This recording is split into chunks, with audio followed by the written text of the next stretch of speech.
विकास की प्रक्रिया में क्या ये सच है कि इंसान के रूप में हम सबसे ऊपर हैं? सभी जीवों में हम सर्वश्रेष्ठ हैं। शायद थोड़ा और करने की जरूरत है, मगर फिलहाल हम सबसे ऊपर हैं। मगर क्या ये भी सच है कि जब लोग कहते हैं इंसान, तो हमेशा उनका मतलब होता है कि अरे मैं तो सिर्फ इंसान हूं। इंसान शब्द को हमेशा उसकी सीमाओं से जोड़ा जाता है। बहुत कम लोगों ने मैं इंसान हूं का उपयोग इंसान की विशालता बताने के लिए किया है। हमेशा इंसान होने की सीमा है। तो कहीं न कहीं हम बुनियादी मुद्दे से चूक गए। मुद्दा ये है, क्या ये सच है कि इस धरती पर हर जीव, एक कीड़ा, एक चिड़िया, एक जानवर, जिनका दिमाग हमसे लाख गुना छोटा है, वे अपनी जीवन प्रक्रिया बड़े अच्छे से चलाते हैं? हेलो, क्या ऐसा है? जब मैं जीवन प्रक्रिया कहता हूं, हम पैदा हुए वे भी वैसे पैदा होते हैं, हम बड़े हुए वे भी बड़े होते हैं, हमने जीवन चलाया वे भी जीवन चलाते हैं, हमने बच्चे पैदा किए वे भी बच्चे पैदा करते हैं। हम ये सब बड़े झमेले के साथ करते हैं, वे इसे यूं ही कर लेते हैं। हर मामूली चीज के लिए हम बड़ा हंगामा करते हैं, वे आराम से कर रहे हैं। विभिन्न जीने मरने की तमाम प्रक्रियाएं वे बिना किसी झमेले के कर रहे हैं। हम हर चीज बड़े झमेले के साथ कर रहे हैं। क्या ये बुद्धिमत्ता का सबसे ऊंचा स्तर दिखाता है? हम खुद को सबसे बुद्धिमान मानते हैं और इसमें शक नहीं कि हमारी न्यूरोलॉजिकल प्रक्रिया धरती पर सबसे ज्यादा विकसित है। हाँ, हमारे पास सबसे विकसित न्यूरोलॉजिकल सिस्टम है, तो हमें बेहतरीन तरीके से महसूस करना, अनुभव करना, समझना और व्यक्त करना चाहिए। मगर धरती पर अभी कोई दूसरा जीव इंसान की तरह संघर्ष नहीं कर रहा। ऐसा इसलिए है क्योंकि आपको एक सुपर कंप्यूटर मिला है। क्या आप मुझसे सहमत हैं कि यह धरती का सबसे परिष्कृत यंत्र है? आईफोन नहीं आए, पर अब सवाल यह है कि क्या आपने यूजर्स मैनुअल पढ़ा है? लोगों ने यूजर्स मैनुअल ही नहीं पढ़ा, धरती की सबसे जटिल मशीन का, और कैसे भी गलतियां करते हुए उपयोग करने की कोशिश कर रहे हैं। हर चीज एक समस्या है। मुझे एक चीज बताइए जिससे इंसान दुखी नहीं है। अगर वे गरीब हैं तो गरीबी से दुखी हैं। आप उन्हें अमीर बना दीजिए तो वे टैक्स से दुखी हैं। अगर पढ़े लिखे नहीं हैं तो दुखी हैं। उन्हें स्कूल में डाल दीजिए, भारी दुख। शादी नहीं हुई तो दुख, उनकी शादी करा दीजिए। मैंने कुछ नहीं कहा, मैंने कुछ भी नहीं कहा।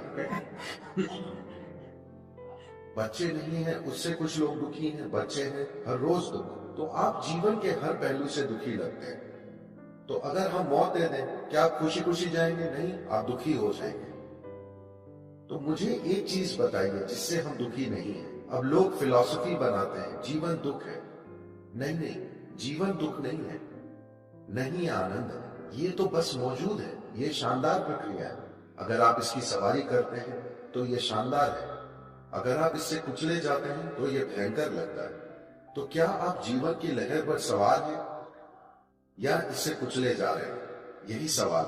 तो इसके होने के लिए इंसान को क्या दुख है? माफ कीजिएगा, आपका नाम क्या है? स्काई। ओ, आप तो बहुत बड़े हैं। आप बहुत बड़े आदमी हैं स्काई।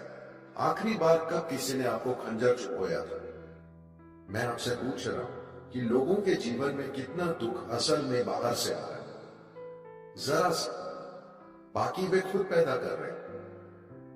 अगर वे बैठते हैं तो दुख, खड़े होते हैं तो दुख, अगर कुछ होता है तो दुख, कुछ नहीं होता है तो दुख। उनका दुख उनकी अपनी ही मनोवैज्ञानिक प्रक्रिया से है। आपके अपने ही विचार और भावनाएं, यानी आपके सोचने और महसूस करने का तरीका इतना बड़ा दुख बन गया है। आप कैसे सोचते और महसूस करते हैं, क्या ये आपको तय नहीं करना चाहिए? आपके भीतर क्या होता है, क्या उसे आपकी मर्जी से नहीं होना चाहिए? दुनिया में जो होता है वो भले ही आपकी मर्जी से ना हो, पर कम से कम आपके भीतर जो होता है उसे तो आपके हिसाब से होना चाहिए, है? तो आपके अंदर जो होता है वो अगर आपकी मर्जी से नहीं हो रहा, तो बुनियादी रूप से हमने जीवन की प्रकृति को नहीं समझा। उसे बिना समझे, अपने अस्तित्व की बुनियादी चीजों को समझे बिना हम जीने की कोशिश कर रहे हैं। क्या यह सच है? मैं आपसे फिर पूछ रहा हूं, क्या यह सच है कि पीड़ा और सुख दोनों आपके भीतर पैदा होते हैं? उसे बाहर से उकसाया जा सकता है, मगर सारा इंसानी अनुभव आपके भीतर से ही आता है।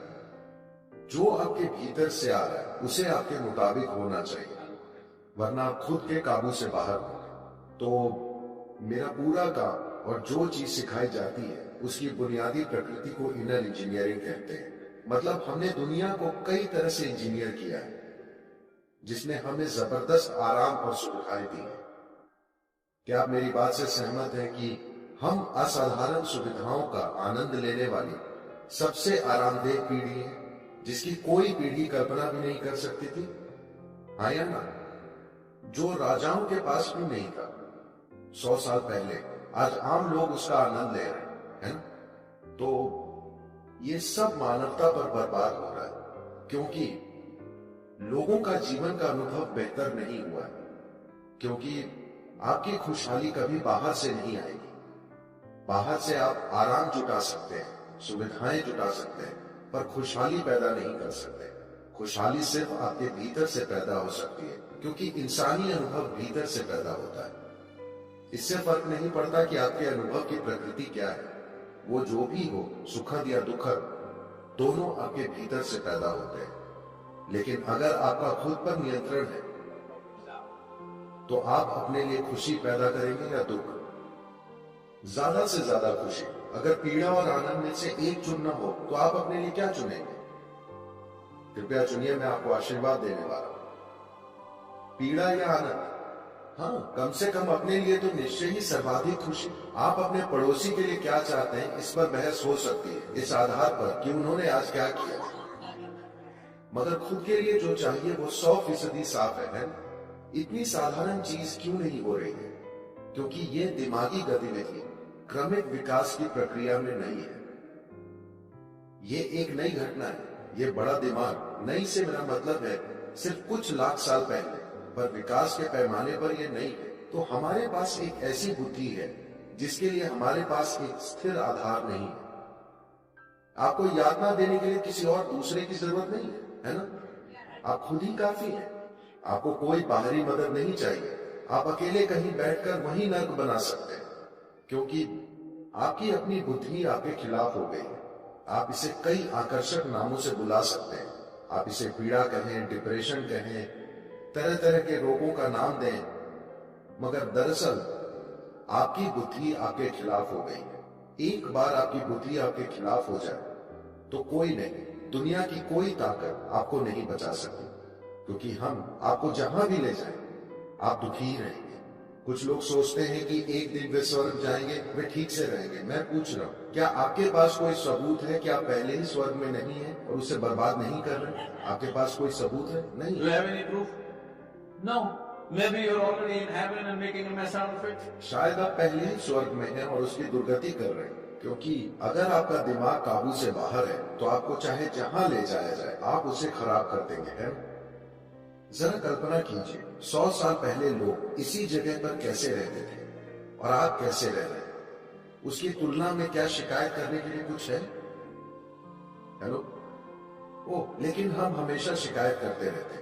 इस धरती पर कोई हमारी तरह गुनगुना नहीं रहा। तो समस्या बाहर की नहीं है, बाहरी हालात जरूर है।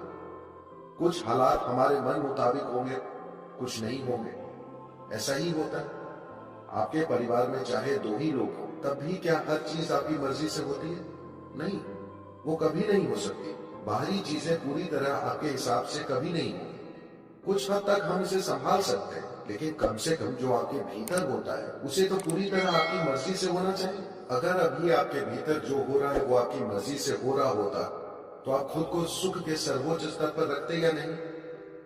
उसके साथ बस इतना ही हुआ है। हालांकि मौत से भी सामना हुआ, पर कोई फर्क नहीं पड़ा, क्योंकि जो आपके भीतर हो रहा है वो आपकी मर्जी से हो रहा है। कोई जादू नहीं, बस इंजीनियरिंग।